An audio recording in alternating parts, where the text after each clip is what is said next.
कयामत आएगी, कल रात भी कयामत आएगी, जिसका जिक्र हमारे चतुर्वेदी साहब कर रहे थे। अभी फिर 1 घंटा पहले जब मैं अभी डिबेट करने आ रहा था, देखा फिर भाई का स्टेटमेंट आया है कि आज की रात कयामत की रात होगी, इतने बम मारेंगे ईरान को धुआं धुआं कर देंगे। रोज ये भाई कयामत लाता है भाई, ये तो गजब आदमी है।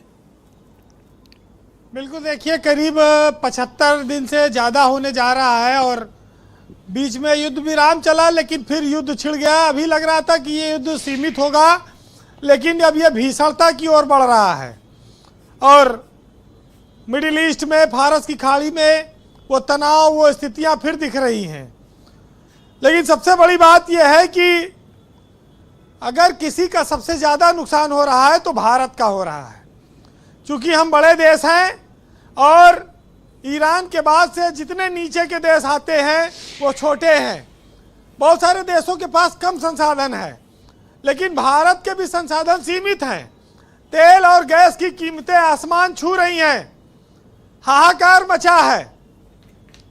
किसी तरह से भारत ने अभी व्यवस्था को बचाए रखा है, लेकिन जिस अमेरिका से हम दोस्ती समझते थे, जिस ईरान से हम दोस्ती समझते थे, ये अपनी लड़ाई में कितने लोगों का नुकसान कर रहे हैं इसका अंदाजा उनको नहीं है।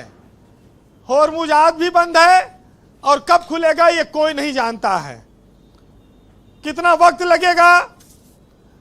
भारतीय जहाज डूब रहे हैं, लोग मर रहे हैं, ड्रामेबाजी जारी है, जनता पिस रही है। अब ये साफ है कि कंट्रोल किसी का किसी के पास नहीं है। बस ये है कि अपने घर में बैठ के निंदा कर दो और शांति से बैठे रहो, देखो, इंतजार करो कब खत्म होता है।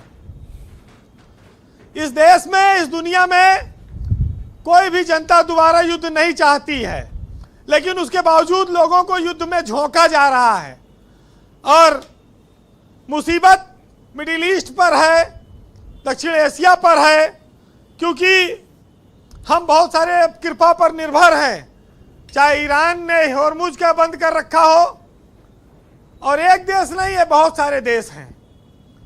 जब तक गैस और तेल ये चलेगा नहीं, तब तक लोगों के जीवन में कठिनाई बनी रहेगी। वो भुखमरी के कगार पर हैं, वो कह रहे हैं हमने उनको तहस नहस कर दिया, लेकिन जहां पर जो देश और भुखमरी कगार पे जा रहे हैं उनकी चिंता कौन करेगा? क्या गरीबों की मौत से इन बड़े बड़े देशों को कोई फर्क नहीं पड़ रहा है?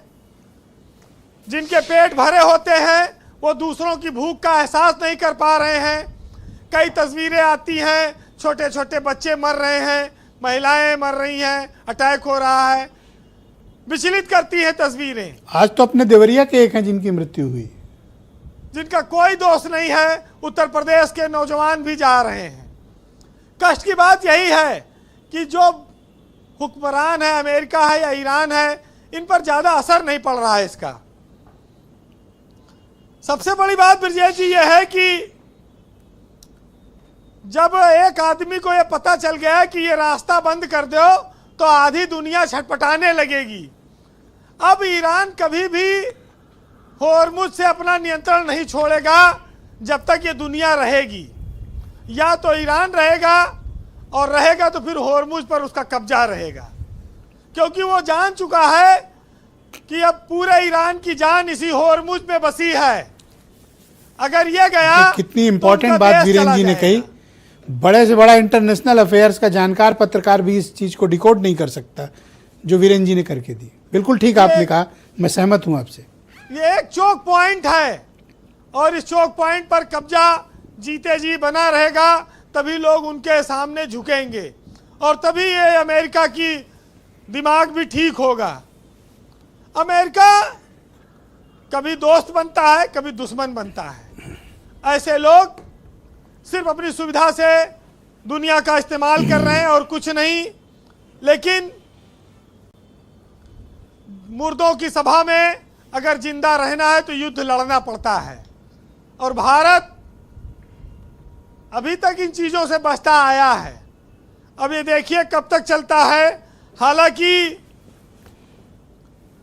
महाभारत में कृष्ण ने कहा था कि गांडी उठाओ है अर्जुन, अब धर्म युद्ध का घोष करो कि अब नहीं चाहिए 5 गांव और भिक्षा पर मत संतोष करो और गांडेय उठाओ हे अर्जुन, अब धर्म युद्ध का घोष करो।